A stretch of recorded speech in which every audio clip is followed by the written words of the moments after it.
बिस्मिल्लाहिर्रहमानिर्रहीम। अस्सलाम वालेकुम everyone. I hope you all will be fine.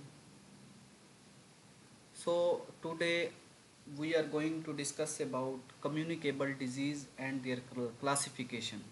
तो आज के लेक्चर में हम कम्युनिकेबल डिजीज़ के बारे में पढ़ेंगे और उनकी क्लासिफिकेशन करेंगे। तो आज का जो हमारा लेक्चर है वो कम्युनिटी मेडिसिन और पब्लिक हेल्थ का जो है छठा लेक्चर है। तो आज के लेक्चर में बेसिकली कम्युनिकेबल डिजीज़ के बारे में पढ़ेंगे, कम्युनिकेबल डिजीज़ को डिफ़ाइन करेंगे, देन देखेंगे कम्युनिकेबल डिजीज़ जो हैं वो किस तरह से वो प्रोड्यूस हो रही हैं, कौन कौन से पैथोजेंस हैं जो कम्युनिकेबल डिजीज़ को जो है वो प्रोड्यूस करा रही हैं। देन फर्दर हम बैक्टीरियल डिजीज़ पढ़ेंगे कि बैक्टीरियल डिजीज़ में कौन कौन सी डिजीज़ ऐसी हैं जो कम्युनिकेबल हैं, जो एक पर्सन से दूसरे पर्सन में ट्रांसमिट होती हैं। देन हम वायरल डिजीज़ पढ़ेंगे, वायरसेस में कौन कौन से वायरस हैं जो कि कम्युनिकेबल डिजीज़ प्रोड्यूस करते हैं, उनकी क्या साइन एंड सिम्टम्स है और उनकी क्या जो है मीन ऑफ ट्रांसमिशन उनका क्या है, किस तरह से एक पर्सन से दूसरे पर्सन में ट्रांसमिट होती हैं। देन क्लासिफिकेशन में देखेंगे कि कम्युनिकेबल डिजीज़ की जो क्लासिफिकेशन है on the basis of factor के बेस पे जो क्लासिफिकेशन इनकी बनती है वो किस तरह से हम इनको क्लासिफाई कर सकते हैं। Then at the end preventive measures discuss करेंगे कि डिफरेंट कम्युनिकेबल डिजीज़ को किस तरह प्रिवेंट किया जा सकता है। And eight the and treatment, prevention and treatment. तो फर्दर जो है हम ट्रीटमेंट को डिस्कस करेंगे कि कम्युनिकेबल डिजीज़ की क्या क्या ट्रीटमेंट्स हो सकती हैं। तो आज का लेक्चर स्टार्ट करते हैं। Communicable disease, first of all I will define communicable disease, an infectious disease such as cholera, hepatitis, influenza, malaria, measles and tuberculosis. An infectious disease that is transmissible by contact with infected individual or their body discharges or fluids such as respiratory droplets, blood or semen, by contact with contaminated surfaces or objects, by ingestion of contaminated food, water, or direct or indirect contact with disease vectors such as mosquito, fleas and mice. तो communicable disease की जो definition है इसमें ये एक infectious disease है जो कि जिनमें जो है वो कॉलरा है, हेपेटाइटिस है, इन्फ्लुएंजा है, मलेरिया है, मीजल्स एंड ट्यूबरक्लोसिस हैं। तो ये ट्रांसमिट होती है by contact with infected individual. तो ये जो है ये डिजीज़ डिवेल्प होंगी जब एक हेल्दी पर्सन का कंटेक्ट होगा विद इन्फेक्टेड इंडिविजुअल। तो ये इन्फेक्टेड इंडिविजुअल से ट्रांसमिट होंगी into healthy individual. Or their body discharge, या उनके बॉडी डिस्चार्ज या उनके बॉडी फ्लूइड्स से जो है वो ट्रांसमिट हो सकती है from infected person to healthy person. Body fluids में रिस्पायरेटरी ड्रॉपलेट्स आ सकते हैं, ब्लड है और सीमन है, तो इनके ज़रिए जो है ये ट्रांसमिट हो सकती है। By contact with contaminated surfaces or objects, या ये डिजीज़ जो है वो कंटेक्ट के ज़रिए फैल सकती है जब हेल्दी इंडिविजुअल का कंटेक्ट होगा विद कंटामिनेटेड सर्फेसिस, ऐसी सर्फेसिस जहाँ पे कोई बैक्टीरिया वायरस जो है ऑलरेडी प्रेजेंट है, तो वहाँ पे अगर उसका कंटेक्ट होता है तो वहाँ से जो है उस सरफेस कंटामिनेटेड सरफेस से ये ट्रांसमिट हो सकती है into healthy individual. Or by injection of contaminated food, या फिर जो है कंटामिनेटेड फूड, ऐसा फूड या ऐसा वाटर जिसके अंदर बैक्टीरिया या वायरसेस प्रेजेंट हैं, वो जब इंजेस्ट करेंगे तो उससे जो होगा कंटामिनेटेड फूड या वाटर की वजह से ये डिजीज़ जो होगी हेल्दी पर्सन में डेवलप हो सकती है। और डायरेक्ट और indirect contact with disease vector, या ये डिजीज़ जो है वो डायरेक्ट या indirect contact with disease vector. Disease vectors में बेसिकली मॉस्किटो है, फ्लीज है एंड आर माइस। तो डिजीज़ वेक्टर हम उन ऑर्गेनिजम्स को या उन एनिमल्स को कहते हैं जो डिजीज़ को जो है ट्रांसमिट करते हैं from one person to another person.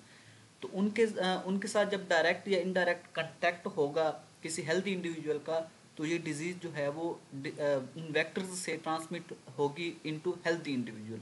तो ये एक ब्रॉड डेफिनेशन थी कम्युनिकेबल डिजीज़ की। Then communicable diseases also known as infectious disease. तो कम्युनिकेबल डिजीजेज जो है उनको इन्फेक्शियस डिजीजेज भी कहा जाता है, और ट्रांसमिसिबल, या उनको ट्रांसमिसिबल कहते हैं, जो ट्रांसमिट हो from one person to another person.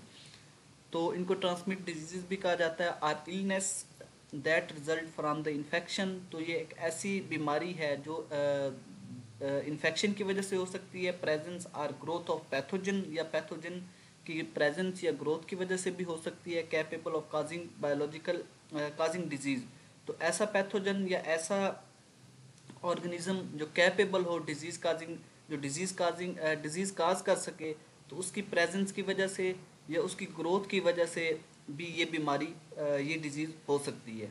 Then biological agents in an individual human and other animal host, या बायोलॉजिकल एजेंट्स दूसरे भी बायोलॉजिकल एजेंट्स जो हैं उनकी वजह से भी ये ह्यूमन में हो सकती हैं या एनिमल में जो हैं वो डेवलप हो सकती हैं।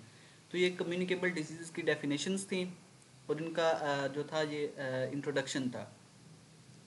देन कम्युनिकेबल डिजीज़ में जो है उनमें मोस्टली पैथोजेंस हैं। Pathogens including bacteria, communicable disease जो है वो बैक्टीरिया की वजह से भी हो सकती हैं, वायरसेस की वजह से भी हो सकती हैं, एंड फंजाई। तो ये तीन मेन पैथोजेंस हैं जो कि कम्युनिकेबल डिजीज़ या ट्रांसमिसिबल डिजीज़ जो हैं वो काज कर रही हैं।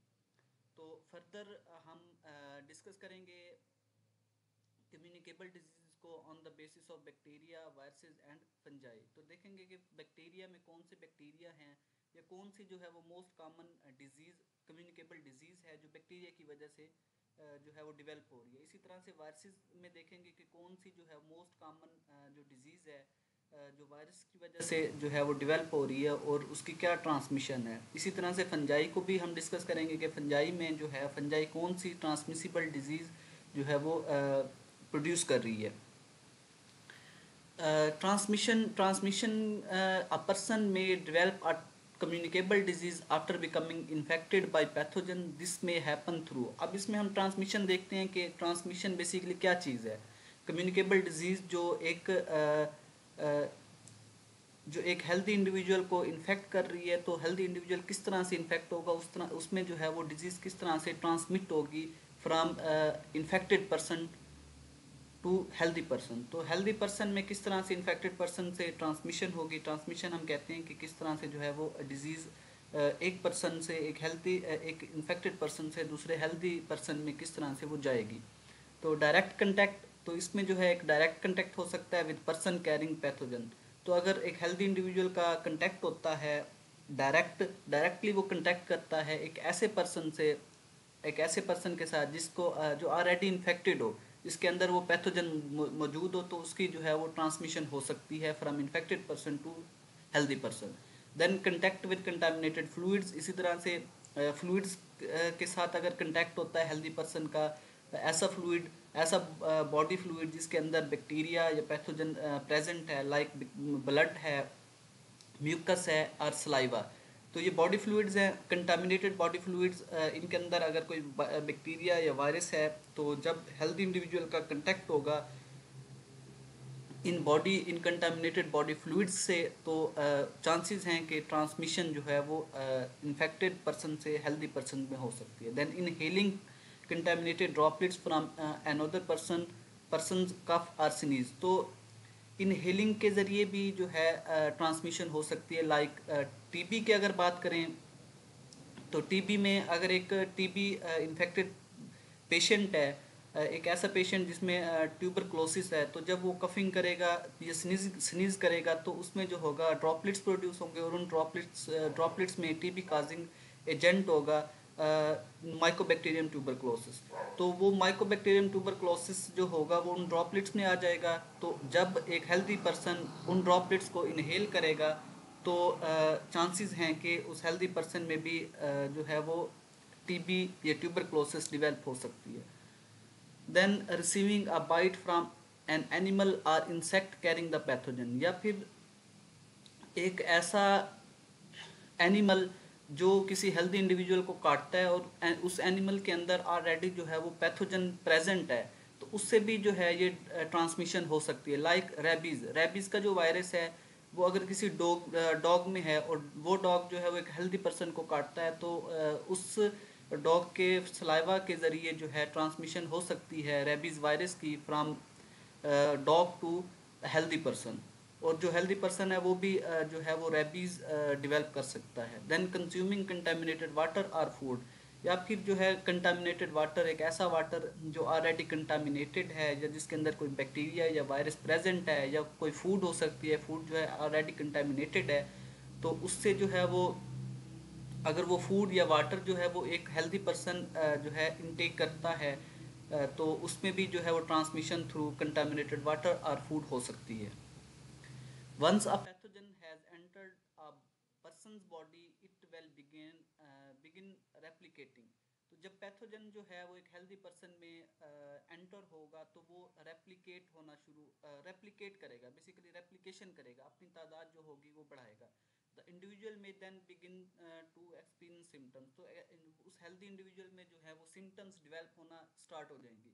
सम symptoms are direct result of pathogen damaging the body cells, कुछ जो सिम्टम्स हैं वो डायरेक्टली जो है वो पैथोजन जब डैमेज करेगा बॉडी सेल्स में तब आएंगी। अदर्स आर ड्यू टू, कुछ जो सिम्टम्स हैं वो बॉडी की इम्यून रिस्पॉन्स की वजह से टू द इन्फेक्शन, जब कोई इन्फेक्शन होगा, जब पैथोजन हमारी बॉडी में आएगा तो उसके नतीजे में उसके अंगेंस्ट जो होगा उस इन्फेक्शन को ख़त्म करने के लिए या उस एंटीजन को या उस पैथोजन को किल करने के लिए हमारा इम्यून सिस्टम जो होगा वो एक्टिवेट होगा और इम्यून रिस्पॉन्स जनरेट होगा, और वो इम्यून रिस्पॉन्स जो होगा उस पैथोजन को किल करेगा और उसके अगेंस्ट जो है वो सिम्टम्स आना स्टार्ट होंगी।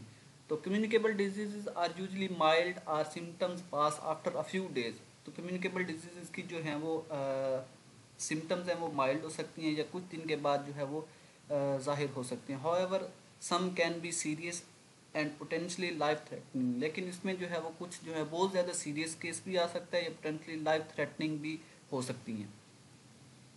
Then classification of communicable diseases, classification की अगर बात करते हैं तो क्लासिफिकेशन में मूड ऑफ डिजीज ट्रांसमिशन, तो ट्रांसमिशन की बेस पे हम देखते हैं कि इसकी फर्दर क्या क्या क्लासिफिकेशन की जा सकती है, या कम्युनिकेबल डिजीजेस को on the basis of transmission हम किस तरह से जो है वो फर्दर क्लासीफाई कर सकते हैं। तो मूड ऑफ डिजीज ट्रांसमिशन में डायरेक्ट जो है ट्रांसमिशन है और इनडायरेक्ट। तो बेसिकली जो है वो ट्रांसमिशन जो है वो दो तरह की हो सकती है, डायरेक्ट भी हो सकती है, वो इनडायरेक्ट भी हो सकती है। तो डायरेक्ट में आगे डायरेक्ट कंटेक्ट हो सकता है या ड्रॉपलेट स्प्रेड के ज़रिए जो है वो ट्रांसमिशन हो सकती है। देन इनडायरेक्ट में फर्दर जो है वो तीन हमारे पास क्लासेस आती हैं, एयरबोर्न हो सकती है, व्हीकल बोर्न हो सकती है, या वेक्टर बोर्न हो सकती है। तो इनडायरेक्ट में वो एयरबोर्न एयर के ज़रिए भी ट्रांसमिशंस की हो सकती है, या व्हीकल बोर्न के ज़रिए व्हीकल बोर्न भी हो सकती है, या वेक्टर बोर्न। वेक्टर बोर्न में बेसिकली जो है हमारे पास दो चीज़ें आती हैं, एक मैकेनिकल है और एक बायोलॉजिकल। बायोलॉजिकल में डिफरेंट इंसेक्ट्स आते हैं जो डिजीज़ कैरी करते हैं, इसी तरह से मैकेनिकल वेक्टर्स में डिफरेंट जो है वो फैक्टर्स इंक्लूड हैं जो कि डिजीज़ की जो है वो ट्रांसमिशन करते हैं, कम्युनिकेबल डिजीज़ की ट्रांसमिशन करते हैं from one person, from infected person to healthy person. तो on the basis of transmission जो है वो क्लासिफिकेशन दी गई है, direct, indirect and direct into direct contact, droplet spread, and indirect जो है वो airborne, vehicle borne and vector borne. Then vector borne आगे मैकेनिकल एंड बायोलॉजिकल जो है वो वेक्टर्स या वेक्टर्स में उनको फर्दर क्लासीफाई किया जा सकता है। देन टाइप्स टाइप्स जो है कम्युनिकेबल डिजीज़ की on the basis of viruses, bacteria and fungi, इनको हम जो है वो आगे फर्दर इनको क्लासीफाई करते हैं, या इनकी जो है फर्दर जो कम्युनिकेबल डिजीज़ की टाइप्स है वो वायरसेस की बेस पे भी हम कर सकते हैं, बैक्टीरिया एंड फंजाई। तो फर्दर हम डिस्कस करते हैं कम्युनिकेबल डिजीज़ वायरसेस। तो वायरस की वजह से जो कम्युनिकेबल डिजीज़ होगी उसमें मोस्टली जो है वो HIV है।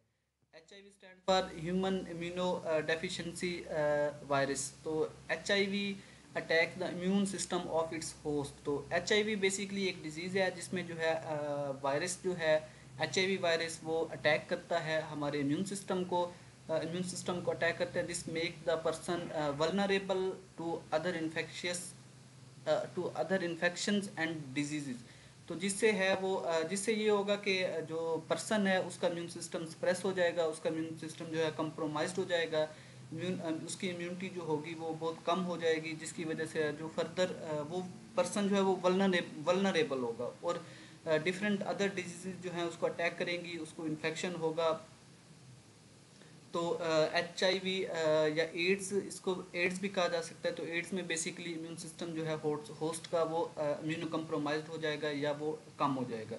Then a person can contact HIV as a result of contact with blood and other body fluids containing the virus. अगर इसकी ट्रांसमिशन की बात करते हैं तो HIV के जो वायरस है वो कंटैक्ट के ज़रिए जो है इसकी ट्रांसमिशन होती है from infected person to healthy person.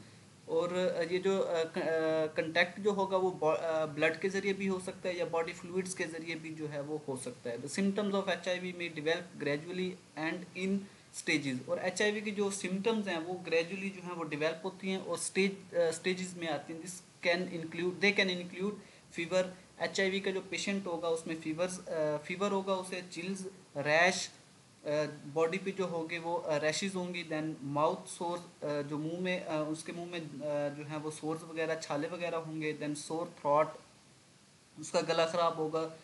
Swollen lymph node basically जो है ये इम्यून रिस्पॉन्स है। तो जो जब HIV वायरस बॉडी में आएगा तो हमारा इम्यून सिस्टम जो होगा उसको किल करने की कोशिश करेगा और जो लिम्फ नोड्स होंगे वो स्वेल कर जाएंगे। देन नाइट स्वेट्स, रात को उसको पसीने आएंगे, मसल पेन होगा एंड फटीग। तो ये HIV या एड्स की डिजीज़ है जो कि कम्युनिकेबल डिजीज़ है, और HIV वायरस जो है वो एड्स जो है वो काज कर रहा है। देन बैक्टीरिया में बैक्टीरियल जो डिजीज़ है वो ट्यूबरक्लोसिस है। Tuberculosis is a bacterial infection that attacks the lungs. और ट्यूबरक्लोसिस जो है वो एक इन्फेक्शियस डिजीज़ है, ये कम्युनिकेबल डिजीज़ है, ये ट्रांसमिसिबल डिजीज़ है। और ये एक बैक्टीरियल इन्फेक्शन है, एक बैक्टीरिया जिसे हम माइकोबैक्टीरियम ट्यूबरक्लोसिस कहते हैं, वो ये डिजीज़ काज करता है। It may cause the following symptoms. और इसमें जो सिम्टम्स आते हैं, a cough continuing for more than 3 weeks. तो इसमें बेसिकली जो है वो खांसी, जो पेशेंट है उसमें बहुत ज़्यादा खांसी आती है, और वो ये जो खांसी का जो पीरियड है वो 3 वीक्स तक जाता है, मोर देन 3 वीक्स, 3 वीक्स से भी ज़्यादा तक जो है उसको खांसी आती है। देन लॉस ऑफ एपिटाइट, उसके जो एपिटाइट है उसे भूख नहीं लगती। वेट लॉस, उसका जो वेट है बहुत ज़्यादा कम हो जाता है। Then fever, chills and night sweats, और रात को जो उसको पसीने आते हैं, सर्दी लगती है। इसके अलावा उसमें जो है चेस्ट पेन उसको रहता है। तो ये उसके सिम्टम्स हैं। और अगर इसकी अगर ट्रांसमिशन की बात करें तो अ person can catch TB bye inhaling tiny droplets और एरोसोल्स फ्रॉम कफ और sneeze of a person who has the infection. तो इसकी ट्रांसमिशन जो है वो थ्रू एयर ड्रॉपलेट्स या एरोसोल्स के ज़रिए होता है। जब एक TB इन्फेक्टेड पर्सन जब कफिंग करता है या स्नीज करता है तो उसके जो है उससे जो है वो ड्रॉपलेट्स प्रोड्यूस होते हैं। तो उन ड्रॉपलेट्स या एरोसोल्स में माइकोबैक्टीरियम ट्यूबरक्लोसिस होता है। और जब वो ड्रॉपलेट्स कोई हेल्दी पर्सन इनहेल करता है तो माइकोबैक्टीरियम ट्यूबरक्लोसिस का जो बैक्टीरिया है, माइकोबैक्टीरियम ट्यूबरक्लोसिस बेसिकली जो एक बैक्टीरिया है और ट्यूबरक्लोसिस काजिंग एजेंट है, तो उस हेल्दी पर्सन के जो है लंग्स में जाता है और वहाँ पे जाकर फर्दर मल्टीप्लाई करता है और उस हेल्दी पर्सन में जो है वो TB काज करता है। तो ये एक बैक्टीरियल डिजीज़ थी, एक communicable bacterial disease. Then fungi की वजह से जो कम्युनिकेबल डिजीज़ डेवलप होती है वो एथलीट्स फुट डिजीज़ है। Is a common fungal infection that affects the skin और ऑन द फीट। तो ये बेसिकली जो है वो पाँव की जो स्किन है उसको ये डैमेज करता है। इट टिपिकली काजेज सोर एंड इच्ची white patches between the toes. तो इसमें बेसिकली जो है वो पाँव की जो उंगलियों के दरमियान सोर बन जाते हैं और उसके अलावा वाइट पैचेस बन जाते हैं जहाँ पे जो है वो बहुत ज़्यादा ख़ारिश वगैरह होती है। और इससे जो है वो मोस्टली जो हमारी जो पाँव की स्किन है वो डैमेज होती है। People can contact athlete's foot through direct contact with someone who has the fungus or surfaces that have been that have been in contact with the fungus। तो इसके जो ट्रांसमिशन होते हैं वो डायरेक्ट ट्रांसमिशन भी हो सकती है, या फिर इनडायरेक्टली अगर कोई एथलीट फुट का पेशेंट है तो उसकी जो उसके जो यूज़ में जो चीज़ें होंगी, अगर वो चीज़ें कोई दूसरा शख्स इस्तेमाल करेगा, कोई हेल्दी इंडिविजुअल वो यूज़ करेगा, तो उसमें भी जो है वो fungal infection from infected person to healthy person जो है वो ट्रांसमिट हो सकता है। For example an individual might contact athlete's foot after walking bare foot in locker rooms, showers और स्विमिंग पूल्स। तो इसमें जो उसने एग्जांपल दी है उसमें ये कहता है कि individual might contact athlete's foot, तो इंडिविजुअल जो है वो एथलीट्स फुट डेवलप कर सकता है अगर वो नंगे पाँव जो है वो लॉकर्स रूम्स में चलता है चलता है, या शॉवर्स या स्विमिंग पूल्स में।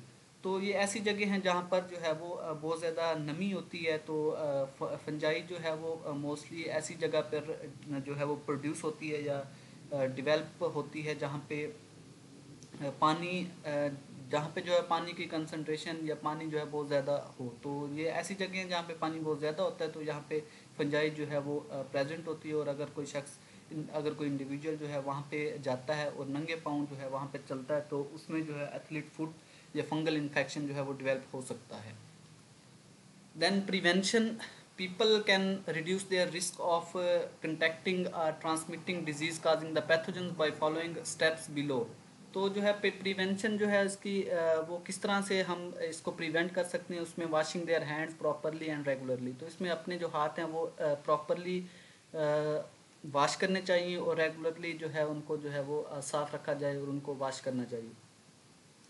Disinfecting surfaces at home, often especially door knobs and food areas. तो डिसइंफेक्टिंग करना, डिसइंफेक्टिंग बेसिकली जो है वो किल करना है सरफेसेस से जो है वो बैक्टीरिया या वायरसेस को जो है वो किल करना थ्रू डिसइंफेक्टिंग केमिकल्स, जिसमें जो है मोस्टली डोर नॉब्स आता है। डोर नॉब्स जो है वो मोस्टली जो है मैक्सिमम लोग जो है उसको पकड़ते हैं। और फूड एरियाज उन पे भी जो है डिसइंफेक्टिंग या डिसइंफेक्टेंट यूज़ करके वहाँ से जो जितना भी बैक्टीरिया है या वायरसेस है उनको किल करना चाहिए। देन प्रैक्टिसिंग गुड हाइजीन, सफाई रखनी चाहिए when preparing and handling food. जब फूड बनाई जाए या खाना तैयार किया जाए तो बहुत ज़्यादा सफाई का ख्याल रखना चाहिए। अवॉइडिंग ईटिंग स्पॉइल्ड फूड, तो स्पॉइल्ड फूड बेसिकली जो गल सड़ जाती है या जो बासी खाना है उससे बचा जाए, वो इस्तेमाल ना किया जाए। अवॉइडिंग टचिंग वाइल्ड एनिमल्स, इस तरह से वाइल्ड एनिमल्स जो हैं, जंगली जानवर हैं, उनको जो है टच नहीं करना चाहिए, उनसे जो है वो बचना चाहिए। रिसीविंग अवेलेबल वैक्सीनेशन, इसी तरह से जो है वो वैक्सीनेशन का जो प्रोसीजर है वो बेस्ट प्रिवेंशन है बिफोर काजिंग डिजीज़। तो डिजीज़ होने से पहले जो है वो खुद को प्रिवेंट करना, ख़ुद को बचाना, तो उसमें जो है वैक्सीनेशन है। डिफरेंट डिजीज़ की वैक्सीनेशन अवेलेबल है, तो जब तो वैक्सीन जो है वो करवानी चाहिए। Taking anti malarial medications when travelling where there is malarial risk, अगर कहीं पे कोई ट्रैवल करता है, किसी ऐसी जगह पे कोई जाता है जहाँ पे जो है मलेरिया के केस या मलेरिया रिस्क है बहुत ज़्यादा, तो उसको जो है वहाँ पे जाने से पहले एंटी मलेरियल मेडिकेशंस जो हैं वो लेनी चाहिए, ताकि वहाँ पे जाने से जो है वो मलेरिया से बचा जा सके। Then treatment, some communicable diseases causes only mild symptoms that disappear without treatment। कुछ डिजीज कम्युनिकेबल डिजीज ऐसी हैं जिनमें माइल्ड सिम्टम्स आती हैं और वो डिसअपेयर हो जाती हैं विदाउट ट्रीटमेंट। उसमें कोई ट्रीटमेंट नहीं दिया जाता, वो खुद ही जो है वो ठीक हो जाती हैं। और उसमें जो हमारी इम्यूनिटी का बहुत ज़्यादा रोल है। हमारी इम्यून सिस्टम जो है उस डिज़ीज़ को या उस इन्फेक्शन को जो है वो ख़त्म कर देती है। अदर में काज सीवियर सिम्टम्स, अगर वो हमारी इम्यूनिटी इतनी स्ट्रांग नहीं है तो उसमें जो है वो सीवियर सिम्टम्स आएंगे और पोटेंशली लाइफ थ्रेटनिंग कम्प्लिकेशंस, या फर्दर उसमें जो है वो कम्प्लिकेशंस भी आ सकती हैं, लाइक एचआईवी में हमारी इम्यून सिस्टम जो है वो बिल्कुल ही डाउन हो जाता है, जिसकी वजह से फर्दर जितने इन्फेक्शन हैं या डिजीज़ हैं वो एचआईवी पेशेंट में डेवलप होना स्टार्ट हो जाती हैं। The treatment for such disease depends on whether they are bacterial, viral or function. तो आगे फर्दर जो डिजीज़ हैं वो डिपेंड करती हैं कि वो बैक्टीरियल इन्फेक्शन है, वायरल है या फंगल है। तो उसमें जो है वो डिफरेंट ट्रीटमेंट प्लान्स हैं। बैक्टीरियल इन्फेक्शन या बैक्टीरियल कम्युनिकेबल डिजीज़ में डिफरेंट टाइप ऑफ मेडिसिन जो है वो यूज़ होती है। इसी तरह से वायरल एंटीवायरल ड्रग्स दी जाती हैं, बैक्टीरिया में एंटीबायोटिक्स दी जाती हैं।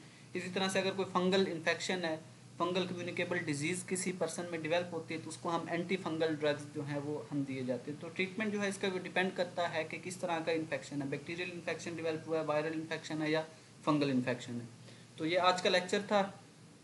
तो आज के लेक्चर में हम लोगों ने कम्युनिकेबल डिजीज़ को डिस्कस किया, कम्युनिकेबल डिजीज़ को डिफ़ाइन किया कि कम्युनिकेबल डिजीज़ क्या होती है, और उसमें फर्दर हमने देखा कि कम्युनिकेबल डिजीज़ जो हैं वो किसकी वजह से प्रोड्यूस हो रही हैं, उसमें कौन कौन से पैथोजेंस जो हैं वो इन्वॉल्व हैं, उसमें बैक्टीरिया, वायरसेस एंड जो फंजाई है वो कम्युनिकेबल डिजीज़ जो हैं वो डेवलप कर रही हैं। दैन हमने ट्रांसमिशन की बात की कि ट्रांसमिशन जो है कम्युनिकेबल डिजीज़ की किस तरह से हो सकते हैं। वो डायरेक्ट ट्रांसमिशन भी हो सकती है, वो इनडायरेक्ट ट्रांसमिशन भी हो सकती है। और डायरेक्ट ट्रांसमिशन में जो है वो डायरेक्टली किसी इन्फेक्टेड पेशेंट से भी ट्रांसमिशन हो सकती है इनटू हेल्दी इंडिविजुअल, या उस पेशेंट का जो है वो बॉडी फ्लूइड्स के ज़रिए भी ट्रांसमिशन हो सकती है। दैन इनडायरेक्ट में किसी कंटामिनेटेड सरफेस से भी है ट्रांसमिशन हो सकती है, या फिर वेक्टर बॉर्न या एयर बॉर्न, या इसमें जो था वो फूड बॉर्न डिजीज़ जो हैं या वाटर बॉर्न डिजीज़ इनडायरेक्टली जो है वो भी from infected person to healthy person में जो थी वो ट्रांसमिट हो रही थी। देन हमने फर्दर डिजीज़ डिस्कस की। डिजीज़ में बैक्टीरियल डिजीज़ थी जिसमें बैक्टीरिया जो है कम्युनिकेबल डिजीज़ थी, उसमें हमने ट्यूबरक्लोसिस को डिस्कस किया। देन वायरल डिजीज़ में HIV एड्स को हमने डिस्कस किया, उसके साइन एंड सिम्टम्स देखी। दैन उसमें ट्रांसमिशन देखी कि HIV का जो वायरस है किस तरह से ट्रांसमिट हो रहा है।